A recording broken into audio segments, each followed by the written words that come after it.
Welcome, ladies and gentlemen, to the next installment in the Art of Clan War series.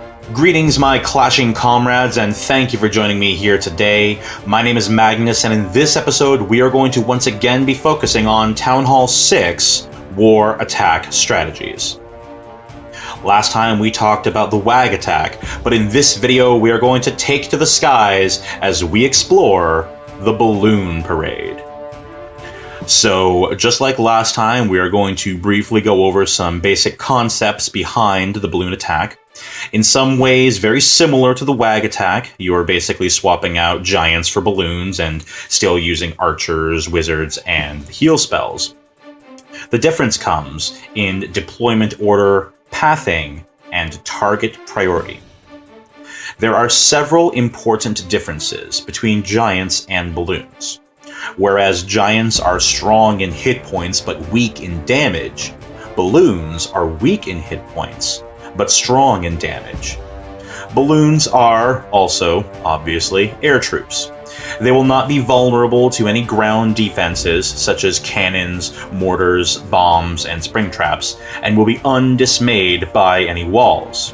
This advantage, however, is offset by a heightened danger from wizard towers, air bombs, and the air defense. The need to begin a balloon attack with a proper clan castle lure is even greater than in a WAG attack, hence the inclusion of a kill squad consisting of wizards and archers. Depending on the target you are facing, you will need to bring 1 or 2 giants for the purpose of the lure. If you cannot drop an archer inside the trigger radius of the clan castle, but there is a defensive building that a giant will move towards that is inside the radius, it will be best to let that giant pull the enemy troops out, then drop an archer in one of the far corners and continue doing so 1 unit at a time. Then deploy your archers and wizards in a circle around the enemy troops. Once the enemy troops fall, you should immediately begin the air phase of this attack. Begin by sending 1 balloon in towards each of the defenses you want to target first in order to sweep for any traps. Once you are sure the way is clear, spread your balloons in a long line across the side of the base that you are going in against. Dropping all of your balloons in one place increases their vulnerability to splash damage, and if there are any archer towers or wizard towers that could target a giant, you should send one in ahead of the balloons. It will not last very long, but every hit you take off of your balloons strengthens your position. Spell placement is vital in this attack. Your balloons have very few hit points compared to giants, and will need the maximum effect of the heal spells if they are to survive long enough to take down the defenses. This is where the need to predict the path of your balloons will become the key to victory. As with giants, balloons will always target the nearest defensive building. Which defense is closest is determined by the tiles on the battlefield. This is also where another important difference is seen with air attacks. Air units are suspended above the battlefield, but they do cast a shadow on the ground. This shadow occupies 1 tile and is how the position of the unit is determined. This affects both where the unit is going to go next and where you should place your spells. You want to heal their shadows, not the balloons themselves. The next closest building is determined by how many tiles are between the unit's shadow and the building in question.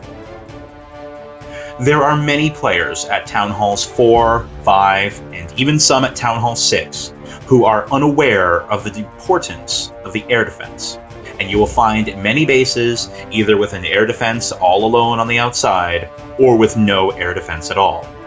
These bases are prime targets for an aerial attack. In the Art of War, it is said that if you know your enemy and you know yourself, you need not fear the outcome of 100 battles. Practice this attack in multiplayer raids before you attempt to use it in war. Learn how the balloons behave and try to predict the path that they will take. If you are able to foresee where your balloons will go, place your heal spells accordingly, and keep your balloons alive, you will succeed in crushing your opponent's defenses. The final element of this attack takes us back to the concept of combined energy. Balloons are even slower than giants, and their advantage of mobility will quickly fade when they are left to clean up the rest of the base. Just as wizards and archers allow the wag attack to completely destroy an enemy base, so too will they be needed for the same purpose after the balloons finish off the enemy defenses. If you lure the clan castle troops to the side you plan to launch your balloons from, and are able to destroy the first line of defenses before the kill squad reaches the base, you will succeed in turning your kill squad into your cleanup squad, and thus ensure that you will be able to secure a 3-star clan war victory. And so, ladies and gentlemen, that brings us to the end of this video. If you found it helpful, please leave a like down below, and let me know in the comments section if you agree with my analysis of the balloon attack. In our next few videos, we will be delving into a subject not widely covered for Town Hall 6 and below. So please make sure to subscribe for these and many more exciting videos to come. Thank you for joining me here again today, and until next time, comrades, thanks for watching.